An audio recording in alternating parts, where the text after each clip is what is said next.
Bonsoir, bonsoir la famille, ça fait plaisir de vous retrouver sur cette plateforme digitale d'information culturelle Made in Guinée. Guinée Hit Music qui reçoit ce soir un très célèbre DJ qui est connu des tout premiers acteurs de la scène urbaine hip-hop guinéen. Son nom c'est DJ Blacky, il est là dans cette émission, la grande interview pour vous la famille. Bonsoir mon gars. Bonsoir mon petit. Bonne arrivée sur Guinée de Musique. Bon, je suis le bienvenu mais en quelque sorte c'est chez moi. D'accord. Oui. On va rappeler que tu es aussi un habitué du micro. Un habitué du micro pour avoir été un chroniqueur d'une émission hip-hop avec le très célèbre animateur Maki, Planète 2H. Ouais, tu me rappelles bien. Entre 2008-2009, si je me rappelle. N'est-ce pas? Avec Maki. Donc tu C'est es un ça, habitué du exactement. micro. Bon, je suis un habitué, Oui. pas forcément à parler sur le micro, mais je suis technicien de profession. Oui, d'accord. Ça, Voilà. ça, on le sait déjà. Voilà, c'était juste un petit rappel. Alors, DJ Blacky, on ne vous appelle pas DJ Blacky pour rien. Hein. Mhm. Voilà, il y a une histoire que vous avez avec les platines qui date de quand? Oui, qui date plus de 30 ans. Waouh. Plus de 30 ans. Ça date de loin, ça date de la première génération d'hip-hop. Waouh. Oui, en fait, j'ai passé par beaucoup d'étapes aussi pour être là aussi. Ok. J'ai passé pour la petite histoire, Oui. j'étais dans Kid Point Coalition. Ok. Oui, j'ai commencé à afficher d'abord pour le groupe Kid Point. D'accord. Ensuite, je suis devenu un agent manager. Ouais. Et plus tard, j'ai été en quelque sorte quelqu'un qui a transporté quelque chose pour Digue Moses. Ok. Et il a été mon maître, D'accord. en quelque sorte, c'est ça. D'accord. Et en tant que DJ titulaire d'une scène ou d'un coin Bon, d'animation, ça c'est depuis quand? j'ai commencé d'abord en boîte. Ok. J'ai commencé d'abord en boîte. D'accord. J'ai commencé dans une petite boîte ici à Koloma. Ok. On appelait là-bas à l'époque Timbo Night Club. Ok. Depuis au collège. Ouais. Là, je me rappelle bien, je faisais la 10e année. Ok. J'ai commencé à mixer dans une... à ce moment, on ne pouvait pas appeler ça aujourd'hui une boîte. Ouais. Moi, je peux appeler ça dans un night américain. Ok. Tu avais genre bar. Ouais. Donc, j'ai commencé là-bas, j'ai fait au moins 4 ans là-bas. D'accord. Quand j'ai fini mon bac, j'ai eu, comment ça s'appelle, la première partie, parce qu'en ce moment c'était le bac 1 et le bac 2. Ok. Il s'est trouvé que Kid Point aussi évoluait en ce moment. On était en phase du premier album du groupe Foriboma que vous connaissez. Oui. C'est ensuite, j'ai appris pas mal de choses derrière ce groupe. D'accord. On va revenir sur ça tout de suite. D'accord. Mais votre amour pour manier un peu les platines ou faire danser les gens en tant que DJ, ça qu'est-ce qui vous l'a inspiré en quelque sorte? C'est quoi le déclic en quelque sorte? Voilà. Ça vient de loin. Parce que moi, mon amour pour la musique d'abord, Ouais. je peux dire depuis l'école primaire. Ok.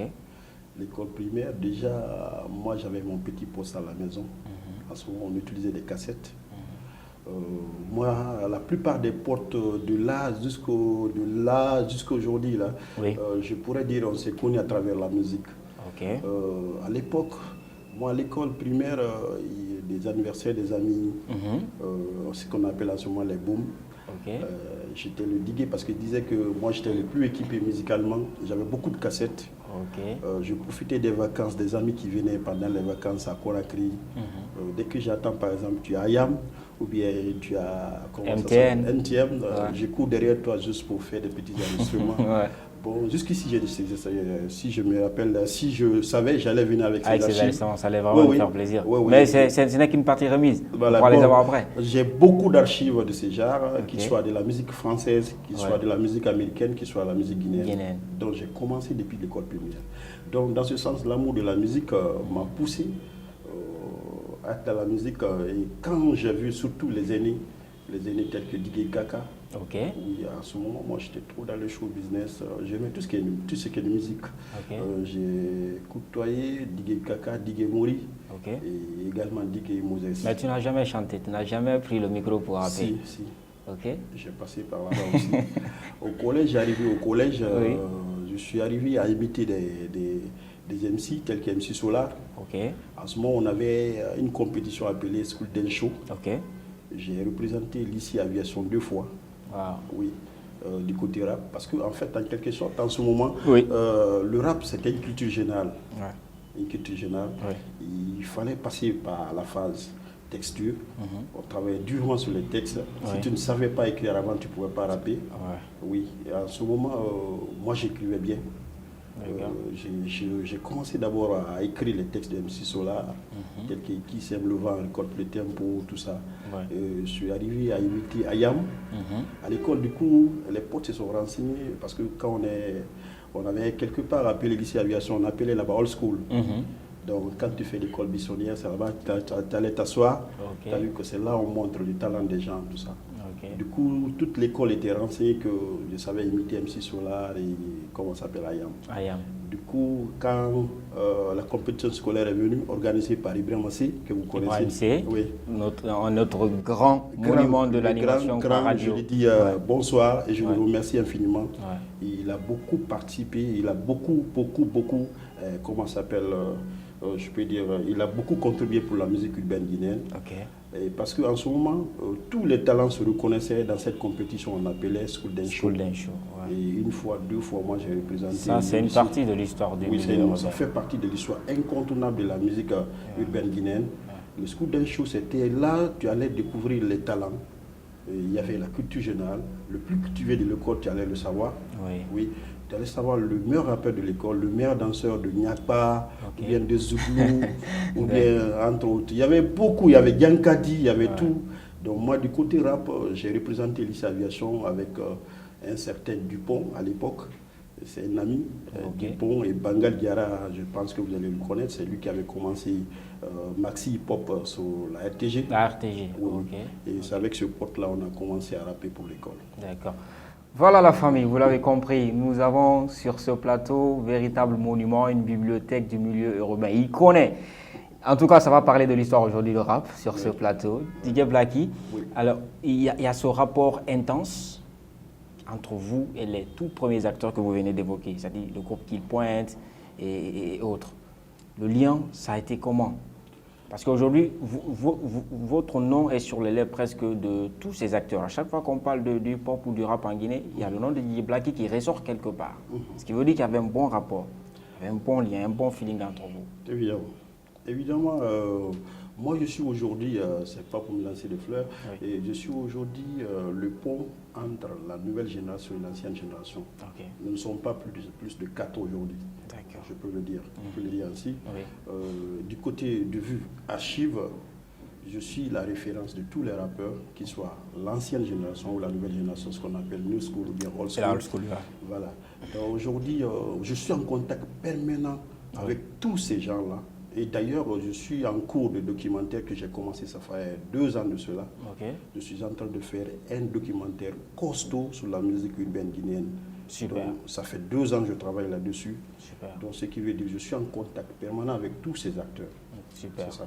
Donc, avec Kill Point, ça a commencé au début. Parce que tu venais tout de suite de... Je me perds tellement que voilà, on a affaire avec un monument. Parfois ça vous voit, parfois ça tutoie.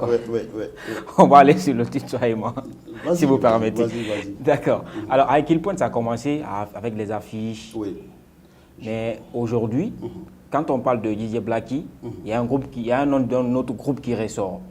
C'est maintenant là, nous, on a compris que Blacky aussi a travaillé avec Kill Point. Mais le nom qui ressort, c'est Méthodique. Oui, Méthodique, ça c'est mes enfants. Oui, c'est des enfants. Et jusqu'ici. Méthodique, c'est une longue histoire.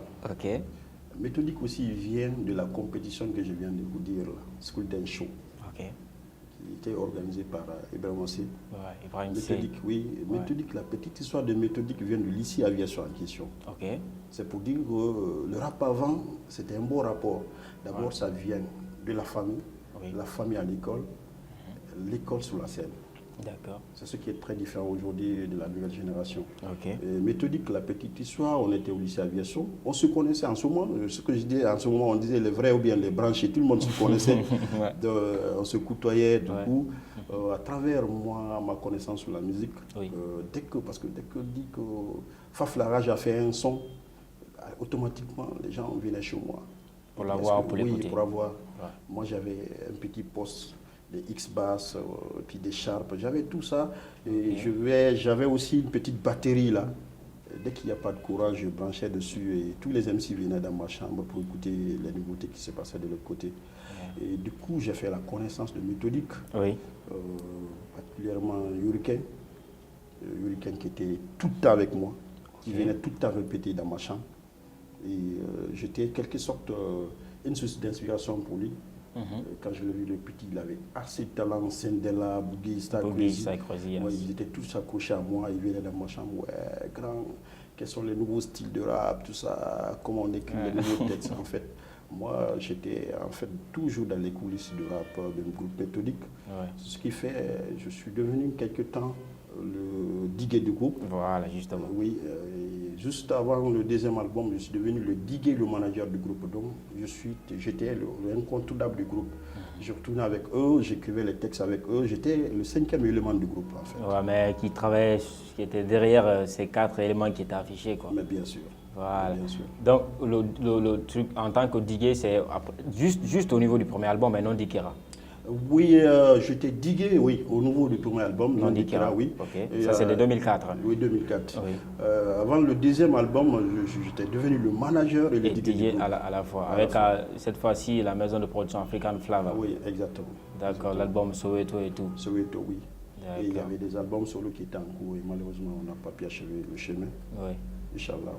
Des petites anecdotes sur le groupe? Le groupe Méthodique représente tout pour moi.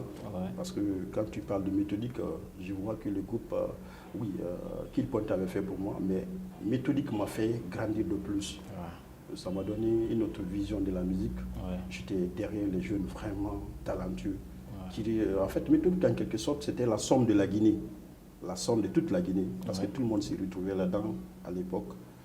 À l'époque, c'était le groupe qui tournait de plus. Il n'y avait pas un groupe qui tournait que Méthodique à l'époque. On rappelle qu'en tout cas, l'album Non d'Ikira, ça Exactement. marchait. C'était En cassette, ce ça a moment- été titré même cassette d'or, Oui. l'édition 2004. Bien sûr, on a eu plus de 4 titres, non d'Ikra. Le deuxième album aussi, on a eu plus de 3 titres. Ouais, À Soweto. l'époque, on était le groupe qui tournait de plus parce que même les groupes avaient du mal à décoller. Du Conakry même pour Gambie, pour le Sénégal. Et nous, on avait franchi ça rapidement. Et le Sénégal, Gambie, Guinée-Bissau, etc. Ouais. Donc c'est ça. Donc, il se disait aussi au niveau du groupe Méthodique que celui qui inspirait le plus le groupe, c'était Sai Crazy, celui qui avait la voix soul. Est-ce que c'est vrai cette histoire-là? Oui, en fait, ce que je disais que c'était la somme de la Guinée. Oui. Chacun avait un rôle. Oui. C'était rare de voir Sai Crazy rapper. Les chants, Chantait. les refrains, C'était lui. c'était sa spécialité. Oui. Donc, Hurricane, c'était Sendela. Les Boogie deux là, Basta. ils se tiraient. Parce qu'en fait, tout le monde le sait. Tantôt, l'autre dit que c'est le meilleur de l'autre. Donc, ils se tiraient. Et Boogie, c'était le plus sage du groupe. En quelque sorte, c'est-à-dire à quelques niveaux, il était le manager. Oui. Il était le plus sage du groupe. C'est lui qui ordonnait tout.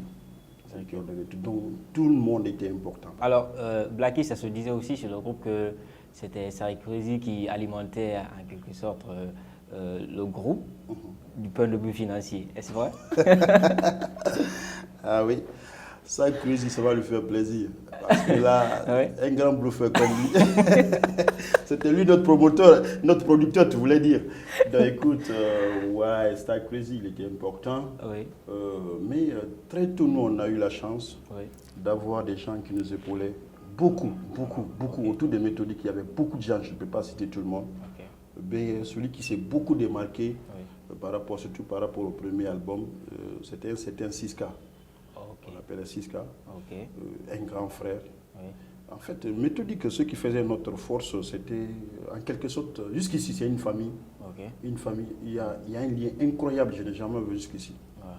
Oui, jusqu'ici, il y a beaucoup d'anecdotes qui prouvent que nous étions une famille jusqu'ici. Voilà. Donc, dans ce sens, on a eu 6K autour de nous qui a produit le premier album.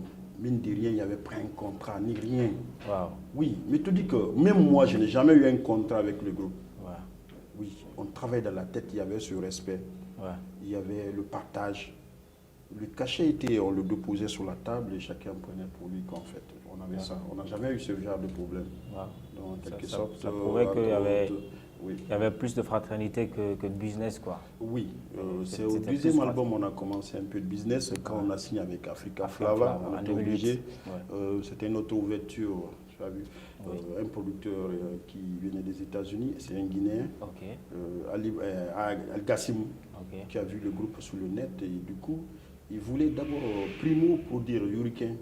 Ok. Hurricane, il a dit qu'il voulait faire un album sur la Hurricane. Mhm. En tant que manager, j'ai dit attends, tu as toute la chance, tu as tout le monde, la somme de la Guinée. Ouais. Et tu veux prendre que Hurricane parmi nous. Il dit, Ok. c'est pas intelligent. Ok. Il profite d'abord du groupe qui a un succès. Mhm. On a du mal à faire sortir le deuxième album. On finit avec le deuxième album. Et puis tu viens avec Hurricane sur son album solo.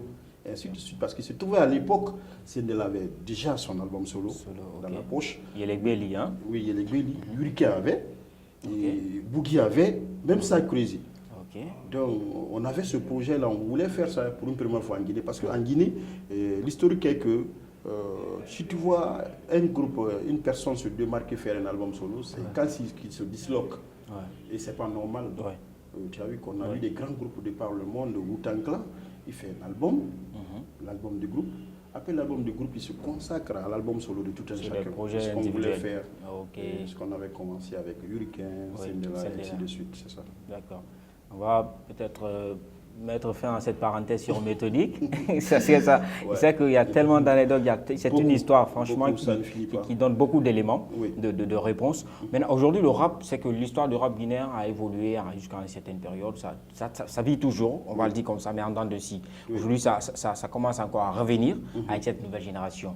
Toi, aujourd'hui, qui est un ancien, qui a côtoyé ces anciens, et aujourd'hui qui vit encore parmi nous, cette nouvelle génération, Oui. quel est ton regard, quel est le regard que tu portes sur ceux qui sont sur la scène urbaine hip-hop Elle est de rap magnifique. aujourd'hui? Elle est magnifique. Ok. Le moment que moi, ce que je te disais, là, je suis le témoin de l'ancienne et la nouvelle génération. Oui. L'ancienne génération, je ne cesse de le dire, ils avaient déjà mis les bases du pop. Les bases, c'était pas facile, ce que je viens de te dire. Oui. Oui, ils ont travaillé durement, dur, sans arrière-pensée. Il n'y avait pas de prix pour ça. Il y a des gens tels que je faisais partie de ces gens, ce que je viens de te dire, Ouais. qui affichaient, mine de rien. Ils ne gagnaient même pas 200 francs guinéens. Ouais. Moi, je ne gagnais pas 200 francs. Ouais. Je sais que Malik Kébé, il peut en témoigner. Tu as vu, on avait l'amour de ce mouvement, propulser ce mouvement, hisser ce mouvement au-delà de la Guinée. Donc, l'ancienne génération s'est beaucoup battue. Ils ont mis des cibassements. Ils ont mis beaucoup de choses. Ouais. Ils avaient des difficultés avec le système Oui. qui les empêchait d'évoluer. Le ministère de la Culture ne voulait pas voir la tête, en fait, les gens. Donc, à l'époque, oui, Ouais. des gens de la musique urbaine. Il y a des gens, rappeurs, je peux citer entre autres, il y a des rappeurs qui ont eu des problèmes, Ouais. qui étaient à la gendarmerie, Ouais. à cause de leurs textes, à On cause se, de rappelle leurs encore lyrics. on se rappelle encore de l'histoire de Mastagui. Mastagui, qui a- entre autres, Prophète Guy. Ouais. Moi aussi, j'ai été victime. Nous tous, on a été envoyés un jour à l'escadron numéro 3 à l'époque. Ok. Oui, juste les gens de FAC Alliance, nous tous, on a eu déjà des problèmes. Donc moi, je dirais que le regard, pour moi, elle est positive. Ok.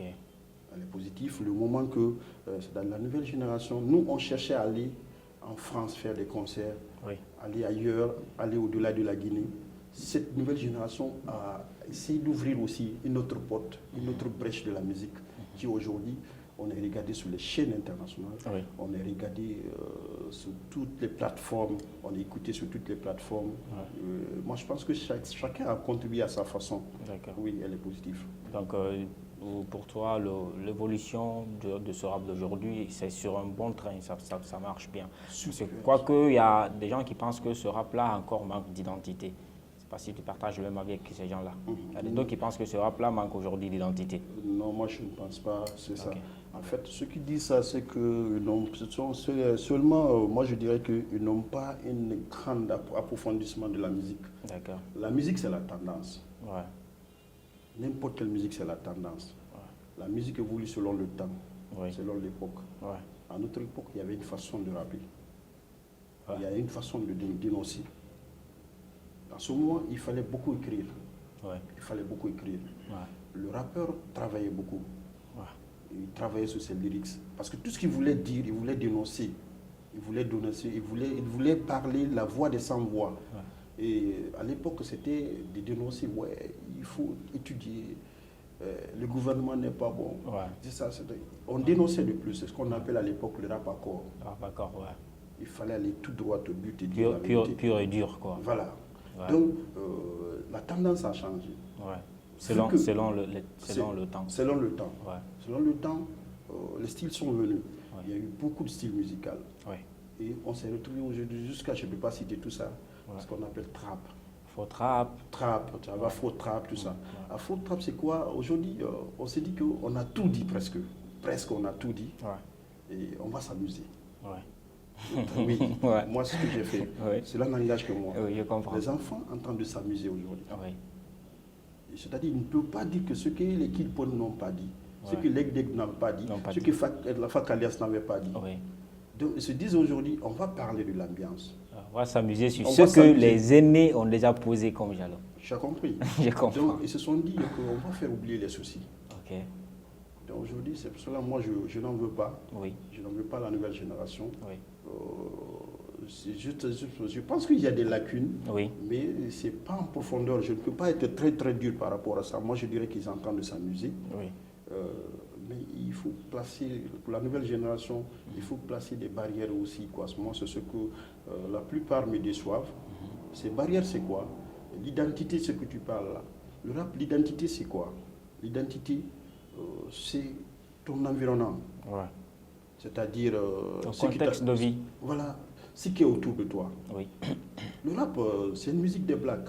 Ouais. C'est une musique des Blacks, il n'est pas guinéen. Certes, ils vont dire que ça vient des États-Unis à Brooklyn, mais écoutez, le rap, tout le monde s'identifie là-dedans. Ça dépend d'une société bien donnée, Ouais. un milieu bien déterminé. Ouais. Moi, c'est ça. D'accord. Je vous ai dit, la famille, qu'on allait parler de l'histoire du rap guinéen parce qu'on est en face de nous sur ce plateau.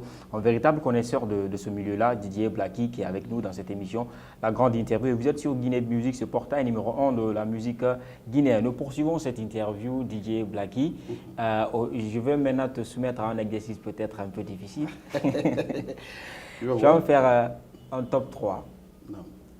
de l'ancienne génération et un autre top 3 de cette nouvelle génération de rap Je sais pas bien qui t'ont marqué. Tu me donnes ton top 3 des rappeurs ou des artistes qui t'ont marqué dans l'ancienne génération. Guinéen. Top 3 de cette nouvelle génération qui t'ont marqué. Top 3 de l'ancienne génération. Oui, et un top 3 de la nouvelle génération. Wow, ça fait 6, hein. Là, tu vas me créer des problèmes. Parce que, bon, Didier Blackie a eu à travailler avec la plupart. Ouais, ça, je le sais. Là, je vais te soumettre à un exercice un peu compliqué. Avec tout le monde. Ouais. Jusqu'ici, je travaille avec tout le monde. Ouais. Tout le monde. L'ancienne génération, mon idole, c'était pour faire Guy. Général.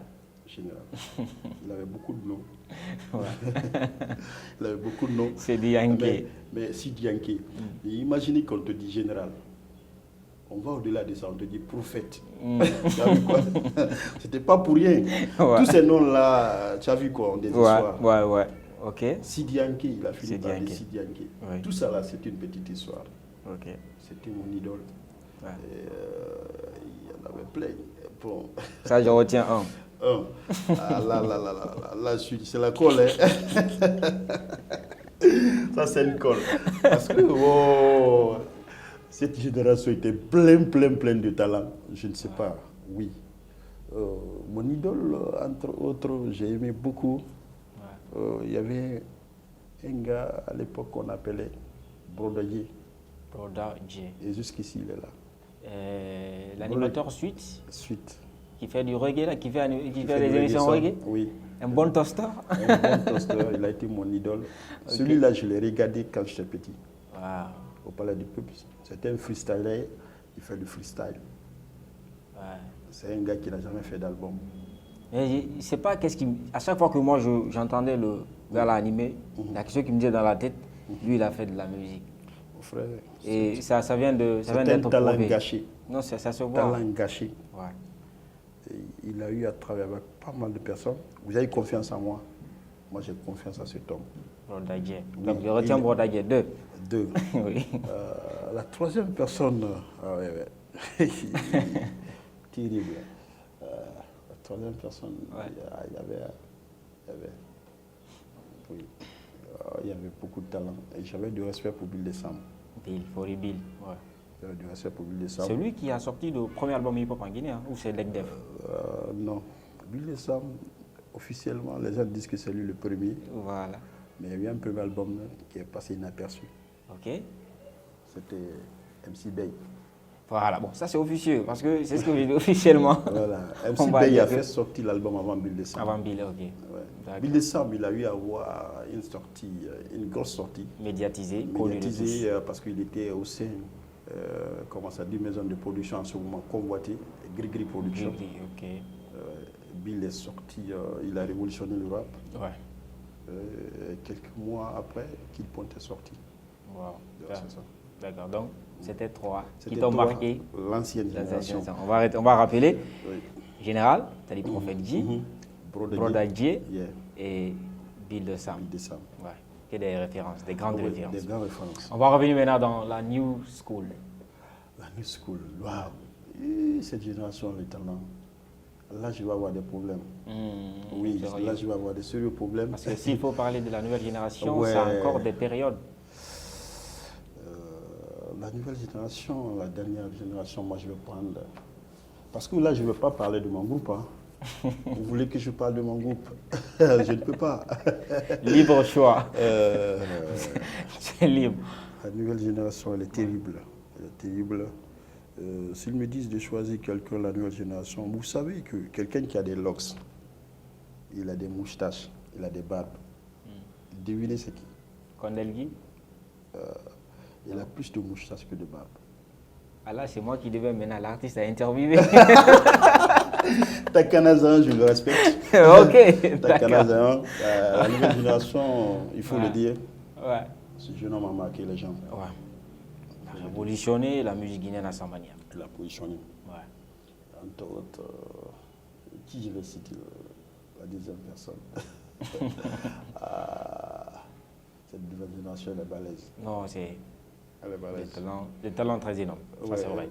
On va terminer quand même. Je vais respecter Konko Malila. Concours. D'accord. Marcus Garvey. Marcus Du Garvey. groupe Banlieusard. Oui, De Fischkila. Fischkila du groupe Instinct Killers. Oui.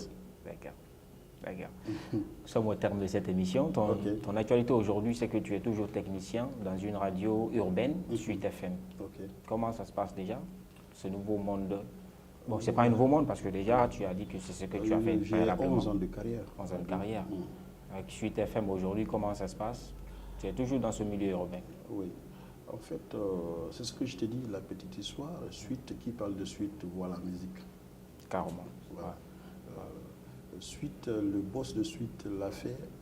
Moi, je veux dire en quelque sorte à mon image. Ah, d'accord. La petite histoire.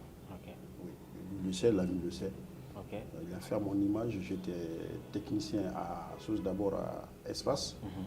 Un jour, il m'appelait. Moi, il avait un petit oncle appelé Bafodé. Il nous appelait dans son bureau. Il dit, je vais créer une radio. Ok. Oui. Il nous a dit, je vais créer une radio à votre image. Elle a tourné son ordinateur. C'est un magicien. Ouais. Elle a dit, bon, c'est comme ça que je vais appeler la radio en question. Ok. Il nous a monté là. Il dit, écoutez, comme toi, tu es trop musique là, Oui. moi, c'est l'ami qui m'a envoyé à la technique. C'est pour moi qui est parti à la technique. Ok. J'étais venu à la petite soirée, j'étais venu juste pour accompagner une émission appelée Reggae Roots à l'époque. Avec Takana, hein? Oui. Voilà. D'accord. Je me Takana. rappelle bien de cette émission. Voilà. Takana voulait qu'il soit accompagné par un digué Ok. professionnel et Ok. qui peut lui comprendre, de Ouais. lui ce qu'il veut faire. Et du coup, moi, j'étais à la radio, j'étais avec Suleiman Makiba, qui est un pote qui m'a envoyé au groupe Adafo Media. Je profite de l'occasion pour saluer sa famille aux États-Unis. Ouais. Dans ce sens, j'étais avec, qu'est-ce que je disais? J'étais, comment ça est venu juste pour accompagner Reggae Roots. Reggae Roots, oui. Oui, l'ami il a su au fur et à mesure, parce que lui, il étudie les talents. Oui. Il a dit, écoute, l'année prochaine, et c'est pas s'il pas dans la radio, on faisait ça, il dit, l'année prochaine, tu vas venir à la technique. C'est ainsi. Et moi, mon rêve, c'était, c'est-à-dire de faire une retraite à la radio. Ok.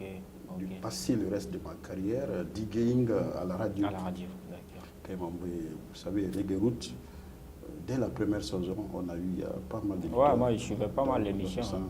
La petite histoire, c'était ça. Et ensuite, je lui ai dit, je vais créer une radio appelée Suite FM, qui a votre image, toi, Bafodé. Oui. Prépare-toi, vu que tu as beaucoup, comment ça s'appelle, beaucoup d'archives musicales. Oui. On va essaye de te préparer pour la saison prochaine, on va voir cette année. D'accord. Donc c'est comme ça, c'est parti. C'est comme ça, c'est parti. La petite histoire. Aujourd'hui, vous continuez toujours à être Aujourd'hui, technicien. jusqu'ici, je suis à Suite FM. Ouais. Je suis à Suite FM. Et le travail continue. Voilà, nous sommes maintenant à la fin de cette émission. Franchement, ce fut un immense plaisir pour moi de t'avoir reçu sur ce plateau. Oui.